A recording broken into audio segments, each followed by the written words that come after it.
Assalamualaikum warahmatullahi wabarakatuh. Kembali lagi dengan saya di channel Umariah TV, yang mana pada malam hari ini kita kedatangan tamu yang sangat menarik, dan juga kita pastinya akan bahas tema yang menarik pada malam hari ini. Assalamualaikum Ustaz Usman, bagaimana kabarnya? Waalaikumsalam warahmatullahi wabarakatuh. Alhamdulillah bi khair wa afiyah, wa antum? Alhamdulillah bisihah. Alhamdulillah. Sekarang lagi sibuk apa Ustaz Usman akhir-akhir ini? Sebenarnya akhir-akhir ini saya sedang menggarap buku seperti itu tentang sejarah juga. Tentang sejarah ya? Sejarah, tapi dari sisi yang lain. Saya membahas tentang kisah romansa tentang Sahabiyah dan juga para tabi'in seperti itu. Itu diantaranya dengan judul Kupinang Kau di Pelaminan Surga. Oh iya iya. Selain itu kira-kira mungkin punya kesibukan selain menerjuni di dunia tulis menulis? Sebenarnya saya juga sekarang ini sedang mengajar kan seperti itu. Sedang mengajar di Funmantik, nah seperti itu. Itu saya sudah 3 tahun sudah mengajar di Funmantik itu, yang kitabnya berjudul Sulamun Awraq itu. Oh iya ya, berarti kita ini tidak salah mengundang tamu pada malam hari ini, karena tamu kita ini menguasai ilmu sejarah, menguasai ilmu mantik, dan juga pastinya ahli dalam tulis menulis. Baik Ustaz Usman, di sini ada beberapa pertanyaan ya mengenai tema pada malam hari ini, yaitu Perang Badar kan. Tema yang akan kita bahas pada malam hari ini itu tentang Perang Badar dan bagaimana kisahnya, atau bagaimana seluk-beluk yang ada di dalam Perang Badar itu sendiri. Sebenarnya Perang Badar itu seperti apa dan penyebabnya itu apa? Jadi sebelum kita masuk kepada apa itu Perang Badar, kemudian kita harus tahu memang Badar itu sebenarnya nama. Nama dari tempat yang dekat dari kota Madinah. Ya, gak dekat-dekat juga, sekitar 130 km. Itu seperti itu. Itu Badar tempatnya. Nah, kemudian kenapa perang ini dikatakan Perang Badar? Ya karena peperangan ini terjadi di tempat itu. Jadi kalau dulu itu sejarah-sejarah Islam itu semuanya itu biasanya dikaitkan dengan tempat, atau penyebab, atau dengan suatu yang kejadian di sana seperti itu. Nah, ini ketepatan perang ini terjadi di daerah Badar itu seperti itu. Nah, mengenai Badar ini sebenarnya sebelum kita masuk ke apa penyebabnya, harus tahu bahwasanya istilah Badar itu ada 2 sebenarnya. Ada Badar Ula, ini sebenarnya bukan perang, hanya kejadian kecil. Kemudian Badar Kubro yang akan kita bahas ini sebenarnya. Oh iya. Untuk Badar Ula itu kenapa kok? Maksudnya Badar ini kan ada 2 tadi ya. Ada Badar Ula dan Badar Kubro. Itu pembedanya apa? Yang membedakan antara Badar Ula? Baik. Jadi Badar Ula ini sebenarnya kenapa kok dikatakan Ula? Ya karena terjadinya pertama kali. Oh iya. Dan di tempat yang disebut dengan Badar. Jadi seperti ini, kalau kisahnya seperti itu. Di bulan Rabiul Awal itu, di tahun kedua Hijriyah. Jadi sebelumnya itu Rasulullah mengutus banyak pasukan kecil untuk memotong jalan pasukan orang Quraisy yang sedang berdagang seperti itu. Nah, ketepatan orang Quraisy ketika itu mungkin ngamuk kan seperti itu.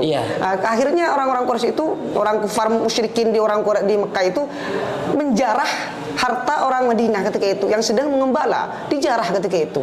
Akhirnya mereka dikejar oleh Rasulullah dengan para sahabat, tapi tidak kena, karena ketika itu sampai di namanya kota tempat Safawan itu di antara tempat Badar ya.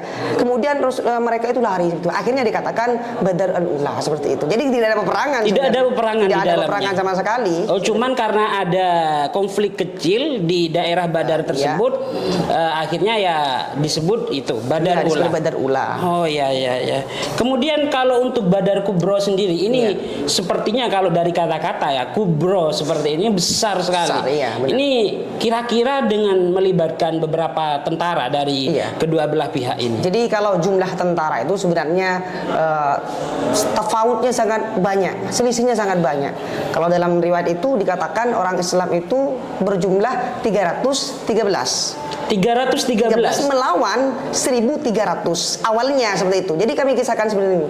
Jadi pertama kali penyebabnya itu adalah ketika Abu Sufyan itu ingin berdagang ke kota Syam, kan biasa ke kota Syam. Perdagangan sudah biasa kan ya. Orang Mekah itu biasanya bukan hanya biasa. Jadi lewatnya itu pasti menyeberang atau lewat di daerah yang berdekatan dengan Madinah. Kan jalannya seperti itu, ke utara kan seperti itu, ke utara kota Syam itu. Jadi ketika itu Rasulullah ingin memotong jalan mereka, ingin merampas harta mereka, tapi ketika itu tidak sampai, tidak terkena. Nah, jadi ketika itu pulangnya baru ketika itu. Ini penyebabnya terjadinya perang Badar. Jadi ketika itu Rasulullah mengirim mata-mata agar kalau Abu Sufyan ini kembali dari perdagangannya, maka kita akan berangkat. Ketika itu berhasil mata-mata dari Rasulullah SAW menangkap berita bahwasanya Abu Sufyan sudah kembali. Tahu nggak sampai berapa yang dibawa? Dari 1000 unta. Yang masing-masing unta itu jumlahnya 50.000 dinar emas. Ini adalah fursah dhahabiyah. Kesempatan emas bagi orang Islam. Karena gini, Ustaz Nawawi. Jadi mereka itu telah diusir, orang muhajirin itu diusir dari Mekah tanpa membawa harta sekalipun. Harta mereka ditinggalkan, nggak boleh dibawa. Nah, ini adalah sebenarnya pembalasan untuk mengambil harta mereka.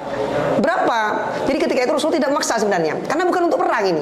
Jadi awalnya bukan perang, tapi terjadi perang, sehingga banyak sahabat yang tidak ikut. Kenapa? Karena sebelum-sebelumnya itu tidak perang gitu. Oh iya, memang bukan dipersiapkan, bukan dipersiapkan untuk perang. Bahkan kuda ketika itu. Jadi Rasulullah mengatakan siapa yang mau ikut. Jadi dikatakan dari muhajirin itu 81 atau 82 gitu. Khilaf kan memang jumlahnya. Kemudian dari Aus, dari suku Aus itu jumlahnya 62. Kemudian dari suku Khazraj itu 170. Kalau digabung itu 313 seperti itu. 313. Jadi datang mereka itu untanya berapa kamu? 70 unta. 70. Jadi kalau dibandingkan dengan jumlahnya sangat jauh kan ya. Jauh. Gitu. Dan kudanya cuma 2. Kalau perang kan nggak mungkin. Nggak mungkin ya. Jadi itu banyak sahabat yang tidak ikut. Ya karena memang hanya itu. Akhirnya ketika itu datang kepada di dekat Badar itu, ternyata karena orang dulu itu Abu Sufyan itu penjaganya cuma 40 orang. Cuman 40 orang. Dari 1000 unta penjaganya 40 orang. Jadi akhirnya mereka itu Abu Sufyan itu takut karena sebelumnya itu sudah tahu kalau Nabi itu sudah mengincar harta mereka. Akhirnya Abu Sufyan itu mengutus mata-mata dan menemukan bahwasanya Nabi itu memang sudah akan datang untuk merebut harta mereka. Ya, akhirnya Abu Sufyan ngirim namanya pasukan bukan orang yang disebut dengan Domdom bin Amr al-Ghifari. Oh iya. Ini apa tujuannya? Agar mereka itu Domdom ini meminta bantuan ke Mekah agar membantu Abu Sufyan mengamankan harta mereka. Karena sebenarnya ini bukan harta Abu Sufyan semua, tapi harta-harta mereka yang didagangkan oleh Abu Sufyan. Seperti itu. Nah, dari situlah Abu Sufyan nantinya selamat dari kejaran Nabi. Kenapa? Abu Sufyan itu nanti lewat jalan yang tidak semestinya, bukan jalan umum intinya, bukan jalan utama. Iya. Nabi menunggu di sana. Nah, akhirnya Abu Sufyan lepas. Ketika itu barulah orang-orang Mekah datang ke Badar itu. Karena apa? Padahal sebelumnya mereka sebenarnya sudah mau pergi, sudah mau nggak jadi gitu. Tapi intinya ya terjadi seperti itu, perang gitu. Jadi itu penyebabnya. Jadi awalnya bukan untuk perang, tapi setelahnya itu terjadi perang. Ya, berarti sampai terjadinya perang itu benar-benar terjadi, jumlah pasukan tetap 313 banding 1.300. Tidak, ternyata tidak. Jadi ketika Domdom itu sampai ke Mekah dan mereka itu, jadi semuanya ikut, pembesar ikut ketika itu di Mekah. Semua besar kecuali Abu Lahab. Abu Lahab itu mengirim orang yang punya hutang dengannya. Kamu ganti saya gitu seperti itu. Kamu jadi ganti saya. Akhirnya seperti ini. Jadi 1.300 itu kumpul. Kemudian ketika Abu Sufyan mengirimkan pesan sudah selamat katanya, Abu Jahal pemimpinnya Abu Jahal memang ini adalah Fir'aun umat ketika itu kan seperti itu. Jadi Abu Jahal ketika itu bilang, jangan kembali sampai kita datang ke Badar, biar orang-orang Arab tahu kekuatan kita katanya. Padahal sudah selamat.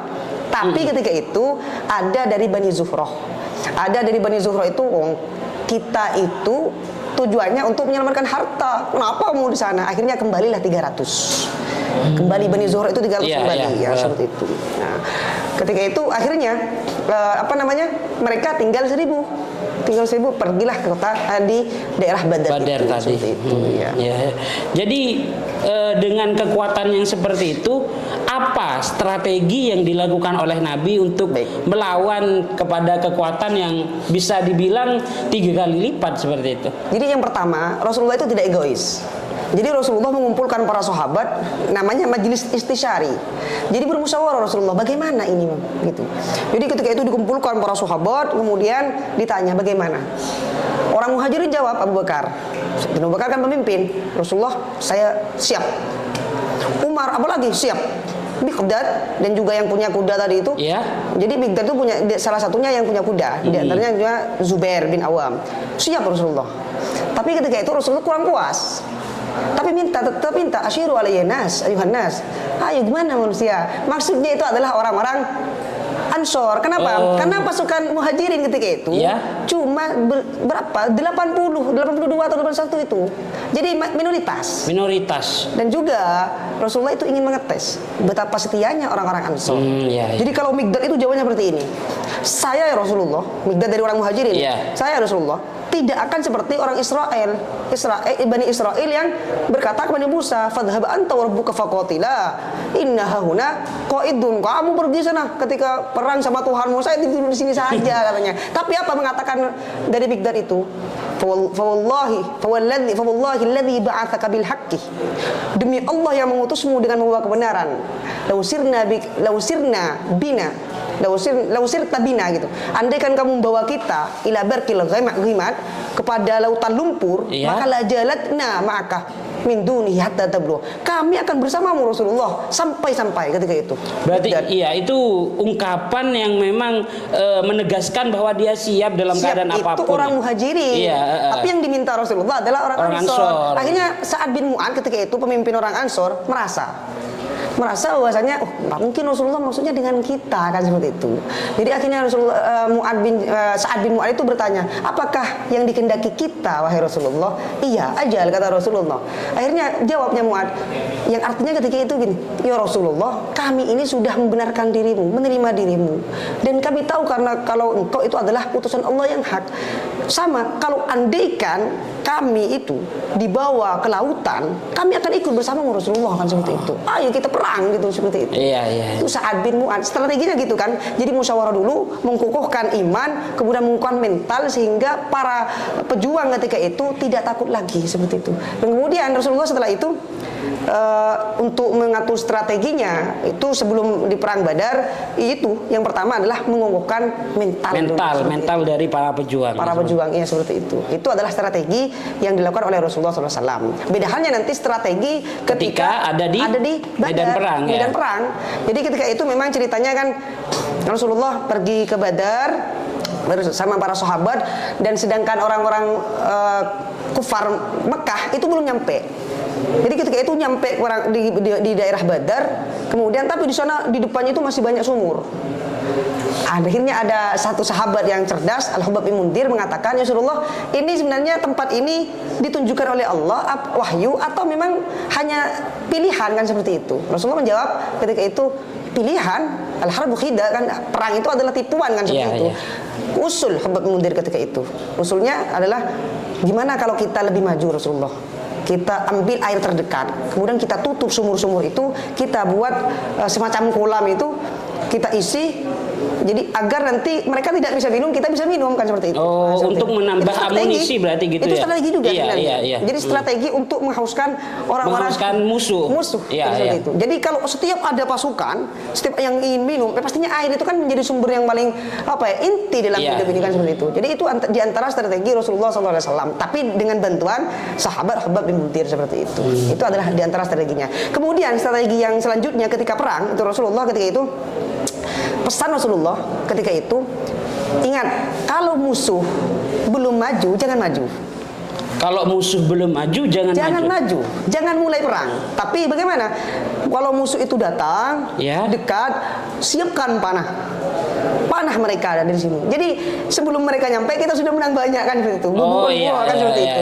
Baru ketika mereka itu bertemu dengan kita penggal dengan pedang kita, seperti itu. Berarti itu mungkin strateginya nih lebih ke bertahan berarti. Ya, karena jumlahnya kan segitu kan. Jadi tidak 1000 dengan 313.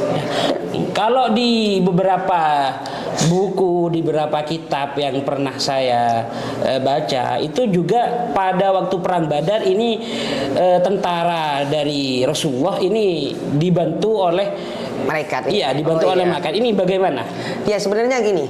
Jadi Rasulullah itu kan memang membagi tentaranya menjadi tiga kan, gitu. Ya. Kanan, kiri, dan belakang. Rasulullah itu disiapkan tenda di belakang. Karena menurut Sa'ad bin Mu'adz gitu, kalau kita tidak berhasil memerangi mereka, engkau bisa kembali ke Madinah. Karena banyak sahabat yang mencintai kamu Rasulullah. Mereka tidak ikut kan karena tidak ingin dikira tidak perang seperti itu. Nah, ini termasuk bantuan dari Allah Subhanahu wa taala, yaitu diantaranya sebelum malaikat itu. Sebenarnya sebelum datang perang Badar, sebelum terjadinya perang Badar, itu ketika itu ada hujan. Nuzulul mator. Hujan itu enak kepada orang muslim dan menyulitkan orang-orang kufar maju ke daerah Badar. Jadi becek kan seperti itu. Menjadi becek itu di antara mukjizatnya pertolongan Allah ketika itu.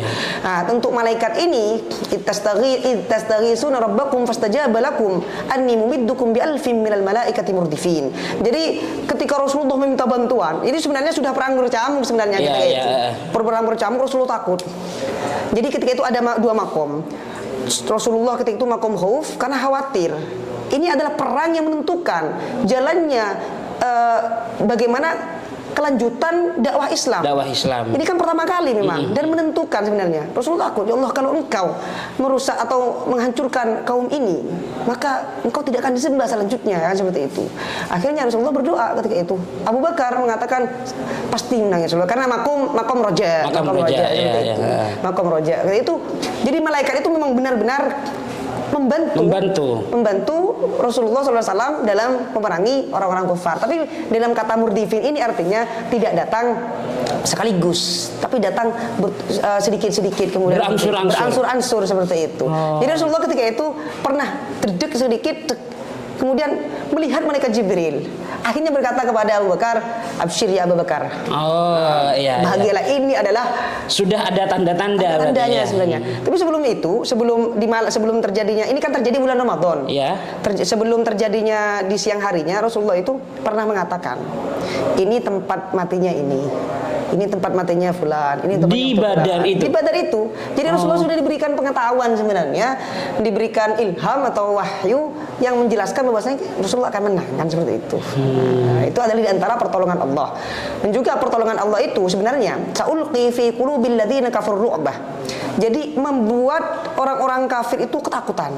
Di antaranya konflik internal. Jadi sebelum itu, jadi sebelum datang ke Badar itu terjadi konflik antara Abu Jahal pemimpinnya dengan orang-orang kafir yang lain. Dengan satu regu berarti. Iya, Utbah namanya. Utbah bin Rabi'ah ini kan anaknya sudah masuk Islam. Abu Hudzaifah bin Utbah sudah masuk Islam, dia tidak mau perang karena sudah hartanya aman. Tapi sebelumnya itu memang ada kasus pembunuhan. Namanya Amr bin Al-Hadrami. Saudaranya namanya Amir. Kemudian ini cekcok dengan Abu Jahal. "Ayo pulang saja. Apa kamu itu karena takut karena anak kamu sudah masuk Islam," katanya seperti itu. Akhirnya dipanggil Amir bin Hadrami yang adiknya terbunuh tadi, saudaranya terbunuh. Ini mau menggagalkan perang. Akhirnya mereka mengumpulkan semua orang kufar, kemudian Amr bin Hadrami. Jadi biasa kan kalau orang Arab itu membangkitkan semangat dengan menyebutkan orang-orang yang terbunuh seperti itu.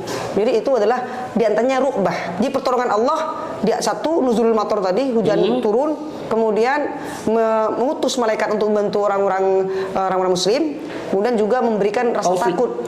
Rasa takut yang kemudian menjadikan konflik antara mereka seperti itu. Akhirnya ketika sudah kemudian kedua kubu ini siap untuk melakukan perang, bagaimana keadaan perang yang terjadi? Atau bagaimana keadaan perang itu dimulai seperti itu? Jadi biasa dalam sejarah itu biasanya sebelum memulai itu biasanya ada mubarazah. Mubarazah itu pertarungan duel kan seperti itu. Tapi sebelum duel memang ada kejadian yang sangat unik kan seperti itu. Adanya namanya Al-Aswad bin Abdul Asad Al-Makhzumi. Ini haus dan dia mau bersumpah gini, "Saya akan meminum dari telaga itu." Jadi dari telaga yang dijaga oleh orang Islam tadi itu. Atau nanti saya mati. Dan saya akan membuat telaga itu tertutup. Nah, seperti itu. Akhirnya dia datang, kemudian langsung oleh Hamzah ketika itu, oleh Hamzah ditebas kakinya, ditebas. Akhirnya dia karena ingin menyampaikan sumpahnya atau melakukan sumpahnya, dia ingin menginjak telaga itu tadi agar itu, tertutup iya. kan seperti itu. Tapi langsung oleh Hamzah langsung tebas lagi, pus, langsung mati ketika itu. Itu pertama kali. Kemudian datanglah orang-orang 3 orang ini satu keluarga. Jadi Utbah bin Rabi'ah, kemudian saudaranya Syaibah bin Rabi'ah, kemudian Al-Walid bin Utbah, saudaranya Abu Hudzaifah tadi, Abu Hudzaifah. Kemudian 3 orang ini maju, ayo maju perang, apa namanya, duel, 3 orang duel. ini. Akhirnya orang-orang Ansor datang ketika itu 3 orang, kemudian tidak disebutkan siapa kalian. Dari ini disebutkan. Oh, saya tidak mau. Saya maunya dari orang-orang muhajirin yang sama-sama kufu kan seperti itu. Akhirnya level seperti itu ya. Level kalian itu katanya orang-orang kufar Mekah ketika itu. Akhirnya ketika itu yang datang siapa yang disuruh Rasulullah? Kum ya Ali.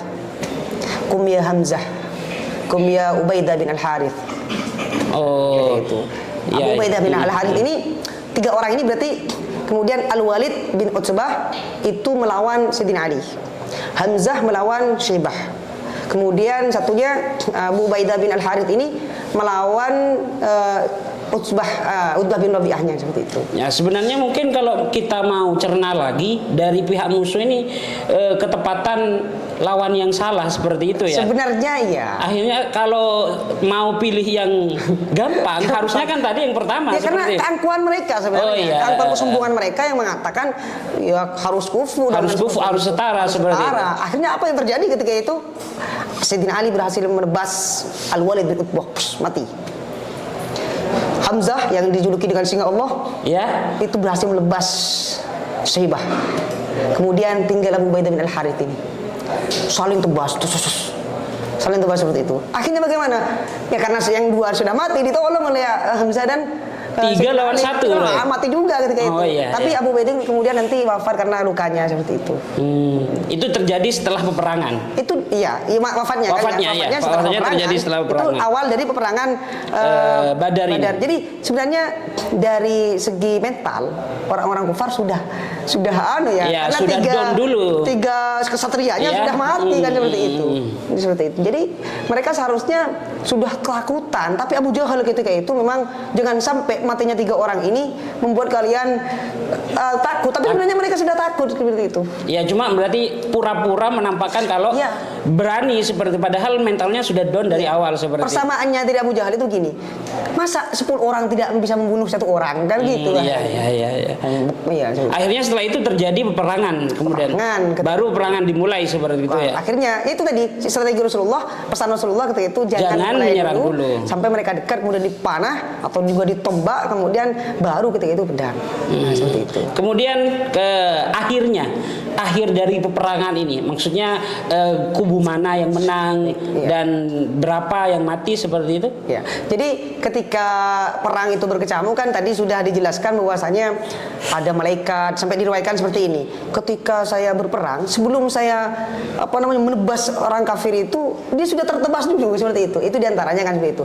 Jadi sebenarnya orang kafir itu kalau mau maju sebenarnya kan bisa kan ya. Tapi sudah ketakutan mereka kan seperti itu. Mau dikepi seperti itu. Wafat semua kemudian akhirnya apa yang terakhir yang terjadi? Mereka lari yang wafat dari orang-orang musyrik itu sekitar 70 dan berhasil ditawan 70 dan orang-orang Islam 11 yang wafat ya alal hilaf sebenarnya berarti setelah adanya 70 yang mati dan beberapa yang tertawan itu kemudian karena memang mereka sudah ngerasa kalau kalah seperti itu mereka memilih lari seperti itu ya. Jadi berita itu sebenarnya nyampe sebelum mereka nyampe ke rumahnya baik dari orang Islam ataupun orang-orang kufar. Jadi ketika nyampe ke Mekah nangis semua, perempuan-perempuannya nangis semua. Tapi Rasulullah kita itu juga di sisi lain Rasulullah mengirim ke Madinah biar cepat kan kalau rombongan kan lambat kan jalannya. Mengirim diantaranya Abdullah bin Rawaha ketika itu nyampe ke Madinah bahwasanya orang Islam menang seperti itu. Dan ketika itu orang Madinah kok saya gak ikut gitu kan saya nggak tahu soalnya kan seperti itu. Jadi mereka bergembira menyambut Rasulullah SAW datang. Jadi banyak kemudian juga ada bahasanya ghanimah ketika itu jarahan ya rampasan. Sedangkan ditawan orang Islam itu orang musyrik itu sebanyak 70. Nah ini nanti Rasulullah kembali ke Madinah dan menanyakan sahabat bagaimana tawanan ini. Berarti dari kisah perang Badar ini kira-kira apa yang bisa kita pelajari dari kisah perang Badar ini? Yang pertama, kalau dari sisi kepemimpinan, Ya. sehebat apapun kepemimpin itu harus meminta pendapat dari temannya, dari bawahannya. Jadi meskipun cerdas apapun, Rasulullah tidak seperti apa, wahyu, tapi tetap meminta pendapat para sahabat. Yang kedua, kita itu harus meneguhkan keimanan, karena dengan iman kita itu bisa mengalahkan dan bisa menciptakan hal yang luar biasa seperti itu, yang tidak bisa dinalar oleh akal. Dan kita harus percaya kepada pertolongan Allah. Ya, seperti itu. Itu adalah diantara pelajaran yang bisa kita ambil dari perang Badar ini, seperti itu. Berarti ya memang banyak sekali pelajaran yang bisa kita ambil dari ini. Cuman memang 3 tadi itu adalah poin yang terpenting seperti itu ya. Ya, baik, terima kasih Ustaz Usman atas ilmunya, percakapan kita pada malam hari ini. Saya rasa pemirsa yang mendengar juga akan mendapatkan tambahan ilmu karena ini daging semua. Kalau istilah sekarang itu daging semua isinya. Iya, ada tulangnya seperti itu. Baik pemirsa, perjumpaan pada malam hari ini mungkin sampai di sini. Kita ketemu lagi di podcast selanjutnya dengan tema yang lebih menarik, dengan tamu juga yang pasti lebih menarik. Ya, terima kasih. Saya undur diri atas nama host. Jangan lupa subscribe channel Umariah TV, like dan share ke teman-teman kalau Anda merasa ini adalah sesuatu yang bermanfaat. Assalamualaikum warahmatullahi wabarakatuh.